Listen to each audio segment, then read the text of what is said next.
Now a bit of a video about African cichlids versus American cichlids. Which ones are right for you? Should you mix them? Stuff like that. So first of all, African cichlids like a nice high pH. Above 7.5 would be ideal. You tend to keep a KH of something like 8, a GH of something like 12. Very versatile, very hardy, awesome fish. A lot of them don't have much color when they're young. As they get older, their colors come out and then they're absolutely spectacular.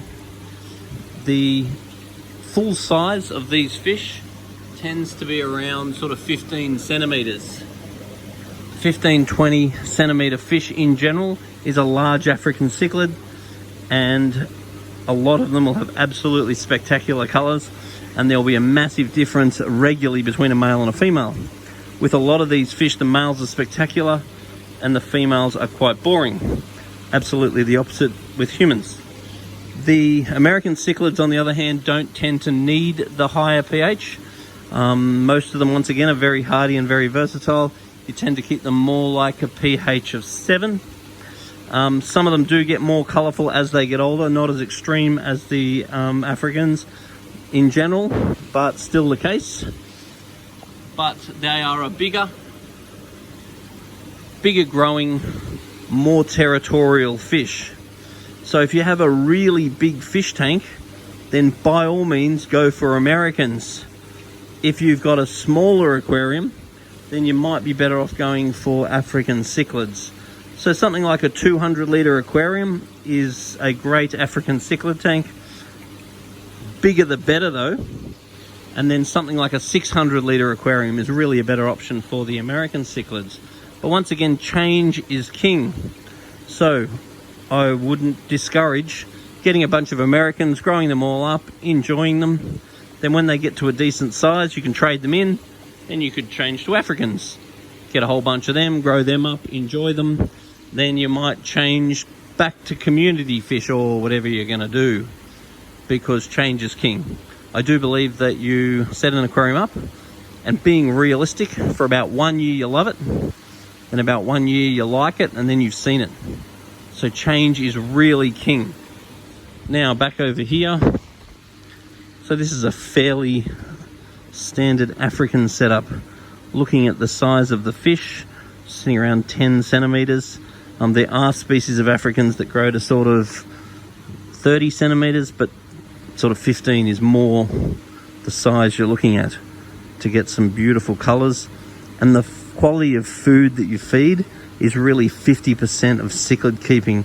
If it was up to me, regardless of whether I kept American or African, I would feed my fish predominantly Spectrum Probiotics because it's super clean, but I would absolutely want to get some Dainichi color in there as well. I'd be feeding Dainichi color as well, because the colors that come out of my fish when I feed that are absolutely awesome. So this one here is a 600-litre American cichlid tank. As you can see, as a generalization, the colors are much more subtle, whereas your Africans tend to have all the metallics.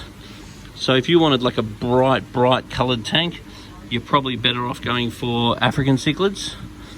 If you don't mind, or if you enjoy the subtlety, then maybe going for an American cichlid tank is an option. As far as mixing them's concerned, pretty much every man and his dog will encourage that you don't mix them. But in saying that, I look after all sorts of aquariums that have these fish mixed all the time with little to no problem. And it is also the case that if you put the fish in small and let them grow up together, and you keep them at a comparable pH, let's say you keep them around 7.5, you'll find that most of the Africans and most of the Americans, as a generalization, seem fine with that.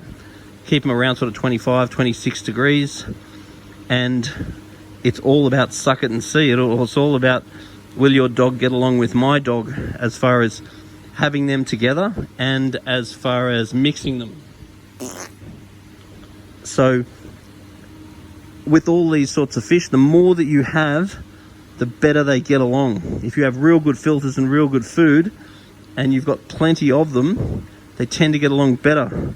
If you don't have many of them, they tend to stress more, they tend to hide more, they tend to be more territorial, and they tend to be more aggressive. So get lots of them, get real good filters, get very good aeration, good filtration, good water flow, good quality food, and they really are a rewarding fish. Once again, you've got to be patient with a lot of them because a lot of them are quite plain when they're young. They colour up and then they get all their beautiful colours. You definitely want to get some nice catfish.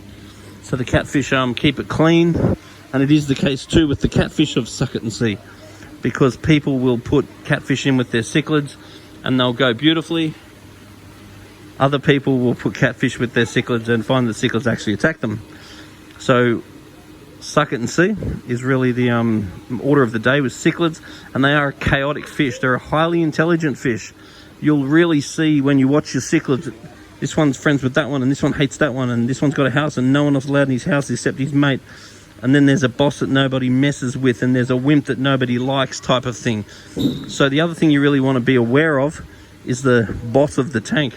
How well your fish will get along will be governed by the boss. If you have a good boss that controls the aquarium, then your fish will tend to get along a lot better. If you've got a bastard of a boss that's attacking and injuring the other fish, you've really got to think about getting rid of it. Breeding styles are different as well. The Africans are a mouth brooder.